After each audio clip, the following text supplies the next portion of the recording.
Pekín supera a Washington en un nuevo campo, y es que aún sin tener la potestad de emitir divisas indiscriminadamente, como lo hace el país del norte, China supera la riqueza media europea y se prevé que pronto tenga la mayor cantidad de millonarios en el globo.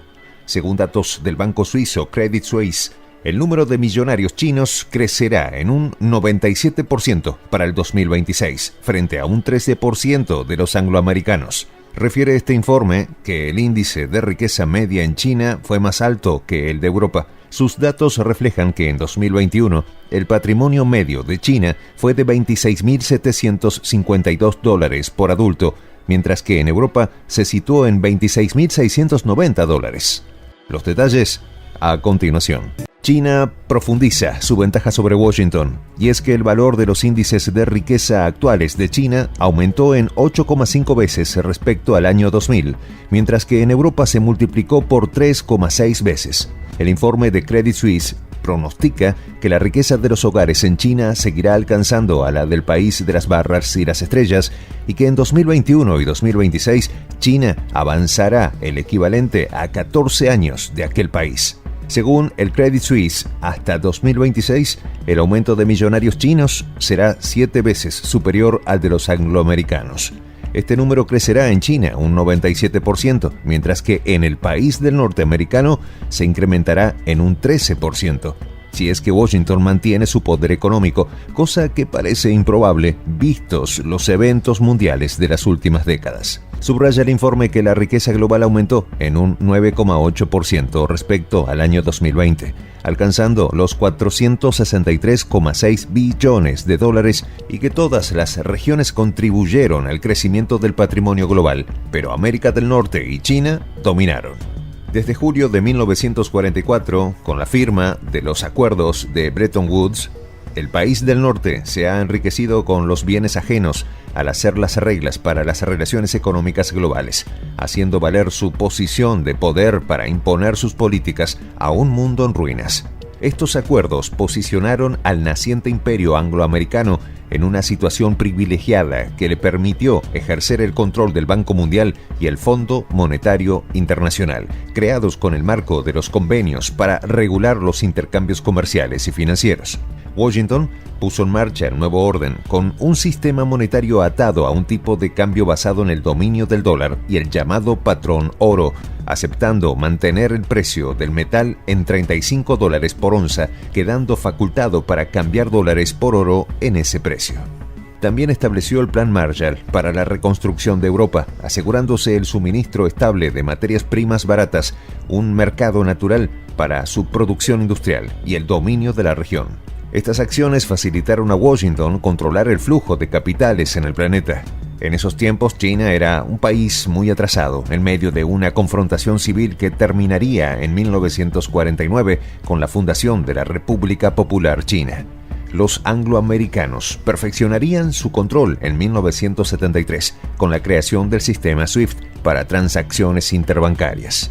La quiebra del sistema, establecido en Bretton Woods, se produjo por la guerra de Vietnam. Acosado por los gastos militares, el presidente Nixon se desligó unilateralmente de la relación dólar-oro el 15 de agosto de 1971 y ordenó la impresión de miles de millones de dólares para financiar el conflicto que fue librado entre 1955 y 1975 con el objeto de dividir al país asiático, lucha que se saldó con la victoria de Vietnam y la ruina de ambos países.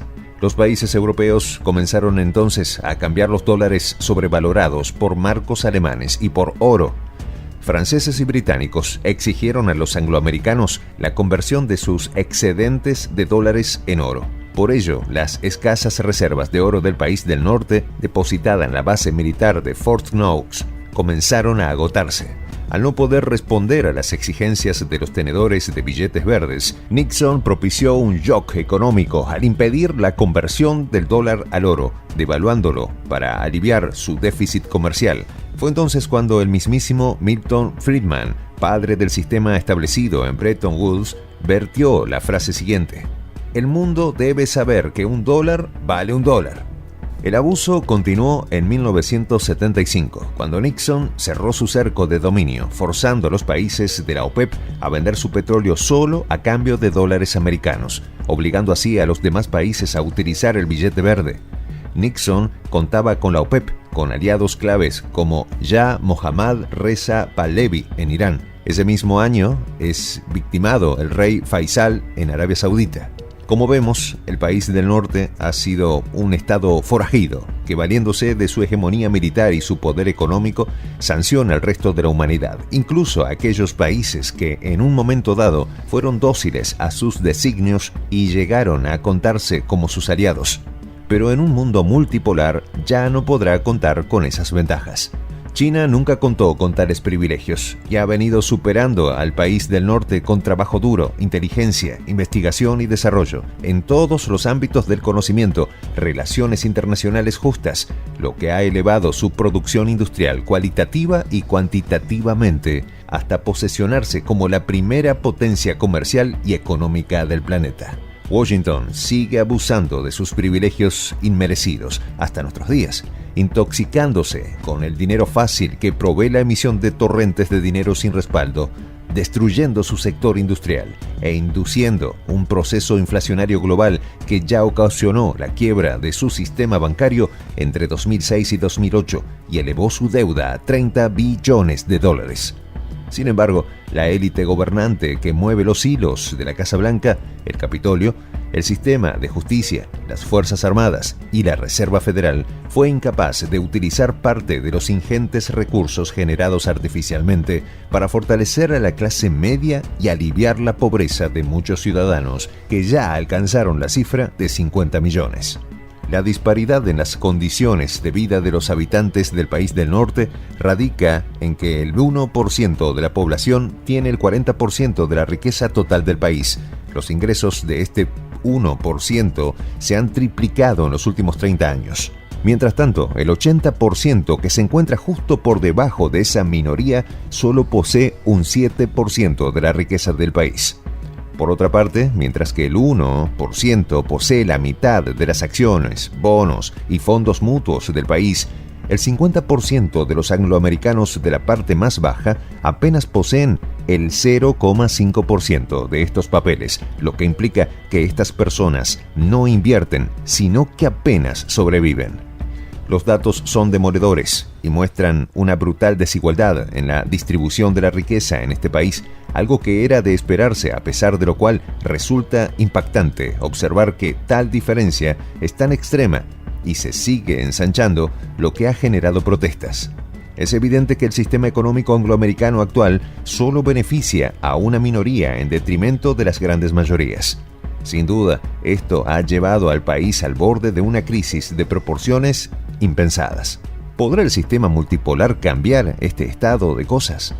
El senador progresista Bernie Sanders aseguró en uno de sus discursos de campaña que la codicia de las empresas angloamericanas ha resultado en que este país tenga más desigualdad de ingresos y de riqueza que cualquier otro de los mayores países en la Tierra. El país de las barras y las estrellas es todavía una de las naciones más ricas del mundo y está creando más millonarios nuevos, tal como lo demuestra el informe de Credit Suisse. Pero lo está haciendo a costa del deterioro del bienestar de la clase media y arrojando a la miseria a más de 50 millones de ciudadanos, mientras China erradicó la pobreza extrema en 2021. Para muchos neoliberales es paradójico que, siendo el país del norte uno de los más ricos del mundo, tenga algunos de los peores índices de pobreza entre las naciones desarrolladas. Quienes así opinan lo hacen con el cinismo más descarado, porque bien saben ellos que el capitalismo neoliberal impulsa el enriquecimiento de unos pocos a costa de la pobreza de muchos.